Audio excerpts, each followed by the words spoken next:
बात करेंगे चेकलिस्ट के बारे में। और ये चेकलिस्ट जो हम आज डिस्कस करने वाले हैं that is for site planning and layout के बारे में।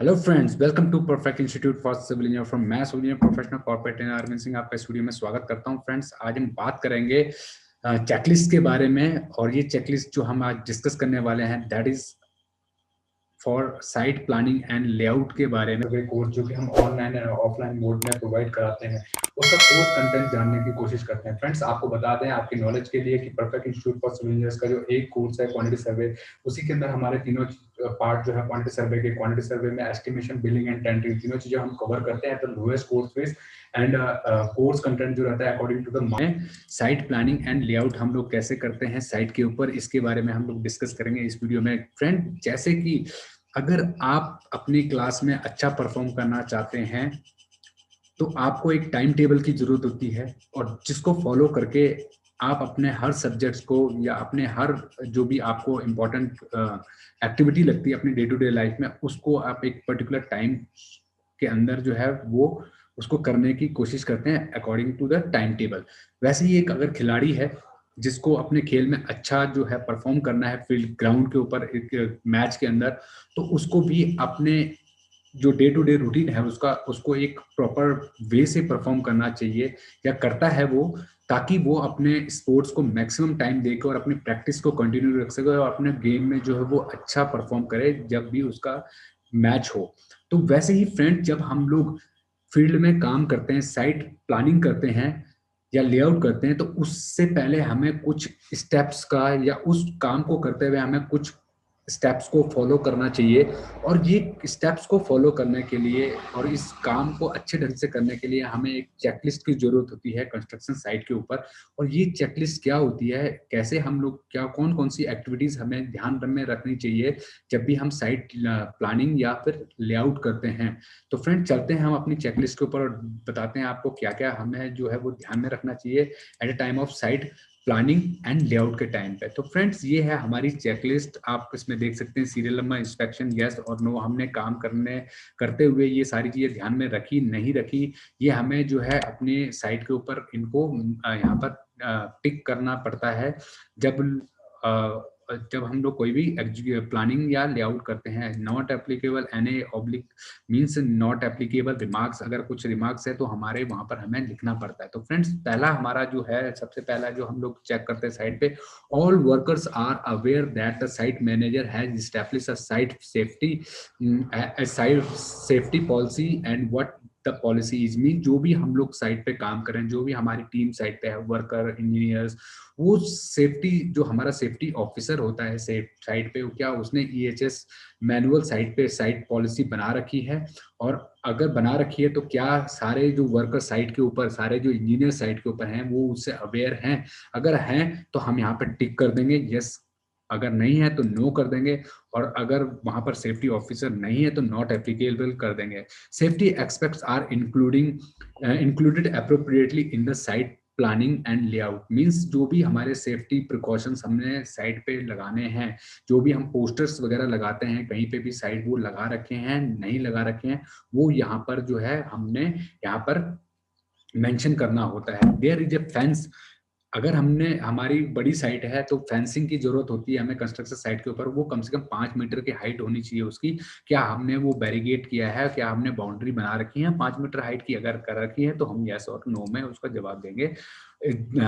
फोर्थ पॉइंट देखते हैं, where is this not practicable, all excavation and opening are covered or offense of that fence of at the end of the working day. Means हमें अगर अगर हम excavation का काम कर रहे हैं और दिन में अगर हम उसको कवर्ड नहीं कर सकते या फेंसिंग नहीं प्रोवाइड कर सकते, तो हमें ये ध्यान में रखना चाहिए कि रात में जो है हम उसको काम खत्म होने के बाद, वर्किंग डे के बाद, हम उसको प्रॉपरली कवर्ड कर दें या फेंसिंग प्रोवाइड कर दें, बैरिगेट कर दें, ताकि अगर कोई भी अनजान व्यक्ति साइट पे आता है और रात में जो नॉन वर्किंग आवर्स के अंदर, तो वो उस एक्सकवेटेड जो हमने लैंड कर रखा है एक्सकवेशन, उसके अंदर ना गिर जाए, इसके लिए हम लोग जो है फ्रेंड्स वहां पर हमें उसको फेंसिंग या कवर्ड कर देना चाहिए। लैडर्स, जो भी हमारे लैडर्स वगैरह हैं वो हमें साइट पे काम होने के बाद जो है वहां से रिमूव कर देने चाहिए।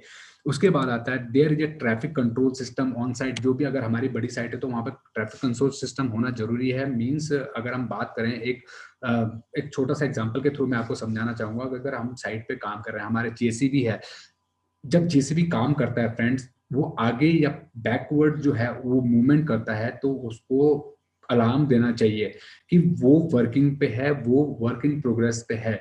तो अगर कोई भी, अगर हम लोग सपोज कीजिए हमारा जेसीबी खड़ा है और हम उसके पीछे से गुजर रहे हैं और एकदम सडनली उसने जो है अपना जो उसका ऑपरेटर है उसने रिवर्स गियर लगाया और वो बैकवर्ड आने लगा, रिवर्स में आने लगा, और उसका अगर सायरन नहीं बज रहा है तो वो पीछे वाले आदमी को कोई भी अंदाजा नहीं होगा और वो एक्सीडेंट होने के चांसेस वहां पर ज्यादा होते हैं।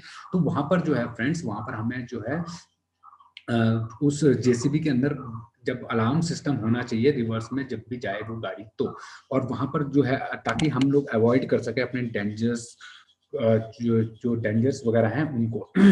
एवरीवन जो है everyone can reach their places work. हमारा यही काम, यही हमारा सबसे मेन होता है कि फ्रेंड्स काम करने के साथ में हमें अपने घर भी शाम को वापस सही सलामत जाना है। और हमारे उसके लिए जो भी है हम लोग साइड पे सेफ्टी प्रिकॉशंस कर सकते हैं वो हमें करने चाहिए। And there are safety roadways होना चाहिए, वॉकवे होना चाहिए, गैंगवेज होना चाहिए, स्टेयरकेस, लैडर्स एंड स्कैफोल्ड, जो भी हमारे को साइड पे जरूरत है वो वहां पर होना ही चाहिए। ठीक है फ्रेंड्स, उसके बाद बात करते हैं 8 पॉइंट की। There is a edge protection of all opening sites. जो भी हमारी है एज ओपनिंग जो भी हमारी है, अगर वो 2 मीटर से ज्यादा हमारा गहरा गड्ढा है कोई भी, तो वहां पर हमें एज प्रोटेक्शन प्रोवाइड करानी ही चाहिए। उसके बाद आता है holes and openings are securely fence off providing with a fix clearly marked cover. Means fencing जो है वो बहुत ही नेसेसरी है साइट के ऊपर। इसलिए फ्रेंड्स हमें ध्यान में रखना चाहिए सेफ्टी को, और हमें जो भी हमारे एक्सकवेटेड जो भी हमारा जो लैंड है उसको हमें प्रॉपरली फेंसिंग या कवर्ड कर देना चाहिए। There are no protection nails in timbers. Means projection nails in timbers, मतलब कोई भी लकड़ी का फट्टा, अगर हम लोग प्लाई शटरिंग वगैरह कुछ भी काम कर रहे हैं साइड पे, कील के साथ में किसी भी कील फट्टे पे हमने कील लगाई, प्लाई पे हमने कील लगाई, तो वो जब काम हो जाए वो फट्टा वैसे ही जमीन पे पड़ा नहीं रहना चाहिए। उस फट्टे को निकाल के और उस फट्टे से वो कील भी हमें रिमूव कर देनी है, ताकि किसी भी पर्सन की पाँव में या किसी भी पर्सन को किसी भी टाइप की इंजरी ना हो सके उस कील के माध्यम से। तो हमें जो है ये हमेशा ध्यान में रखना चाहिए कि अगर हम लोग ऐसा कोई काम कर रहे हैं तो उसको हमने सेफ्टी से करना है, और कील से रिलेटेड जो भी काम है उसको हमें प्रॉपरली रिमूव करके ही वहां से हटाना है। There is adequate artificial lightning जो है वो वहां पर साइड पे होनी चाहिए, ताकि अगर हम लोग शाम को काम कर रहे हैं, रात में काम कर रहे हैं, या मूवमेंट है या किसी भी टाइप की अगर काम नहीं भी चल रहा तो भी हमारी बैरिगेशन या फेंसिंग पे या कंस्ट्रक्शन साइट के अंदर जो है प्रॉपर आर्टिफिशियल लाइटनिंग का प्रोविजन होना चाहिए, ताकि रात में हम देख सकें कि कोई अनजान व्यक्ति साइट के अंदर तो नहीं आया है, और अगर आ गया किसी रीजन की वजह से तो वो कहीं चोट ना लग जाए, उसको कोई एक्सीडेंट ना हो जाए। तो इसके लिए प्रॉपर लाइटनिंग जो है वहां पर साइट पे होनी चाहिए। डार्क प्लेसेस जो है वो कम से कम या ना नहीं होने चाहिए साइट के ऊपर। उसके बाद बात करते हैं फ्रेंड 12th पॉइंट की, site kept tidy and material are stored safely। Means हमें अपनी साइट को नीट एंड क्लीन रखना चाहिए। मोदी जी भी कहते हैं हर जगह हमें स्वच्छता का जो है वो पालन करना चाहिए। हमारी साइट भी उतनी ही सुंदर है। साइट भी एक हमारा वर्क स्टेशन है, वर्क होम एक दूसरा हमारा घर होता है। हम ज्यादातर जो सिविल इंजीनियर्स हैं वो साइट पे ज्यादा टाइम बिताते हैं रेदर देन कि अपने घर से। तो इसलिए हमें उस घर को भी साफ सुथरा रखना चाहिए। और अगर हमारे जो भी हमारा मटेरियल है, कंस्ट्रक्शन मटेरियल्स है, उसको हमें प्रॉपरली स्टोर करना चाहिए सेफली प्लेस पे, ताकि किसी भी टाइप की एक्सीडेंट से हम लोग बच सकें। उसके बाद proper arrangement have been made for collecting and disposing of waste and scrap material after a period of intervals means हमें जो है फ्रेंड्स एक पर्टिकुलर स्पेस हमें बनाना चाहिए जहाँ पे हमें डंपिंग यार्ड बनाना चाहिए, जहाँ पर हम लोग अपने वेस्ट को, स्क्रैप्स को रख सकें और उस स्क्रैप को हमें टाइमली जो है वहाँ से रिमूव भी कर देना चाहिए ताकि हमारी साइट जो है वो नीट एंड क्लीन बनी रहे।